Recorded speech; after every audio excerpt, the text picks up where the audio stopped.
vir aqui na festinha de aniversário dele, comemorar junto com vocês e as professoras.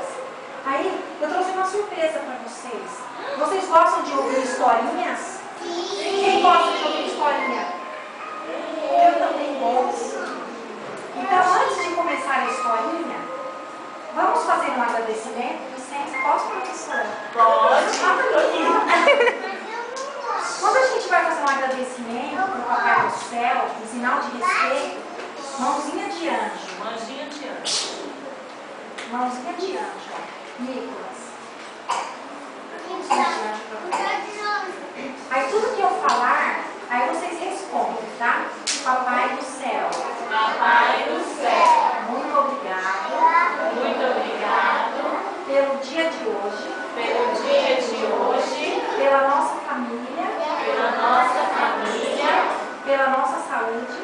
pela nossa saúde, E pelas nossas professoras. pelas nossas professoras, Pelo papai, pela mamãe.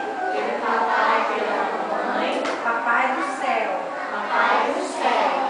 Abençoa Abençoa todas as pessoas todas as pessoas do mundo, do mundo, inclusive inclusive as pessoas as pessoas que moram no Japão. que moram no Japão. Papai do Céu, Papai do céu, te amamos muito. te amamos muito. Amém. Amém. Obrigada, seu lindo.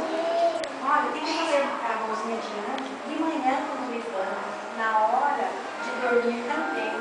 Mãozinha de anjo. E faz um agradecimento para o Papai do Céu, que os anjinhos ficam muito felizes e o Papai do Céu também. Tudo bem?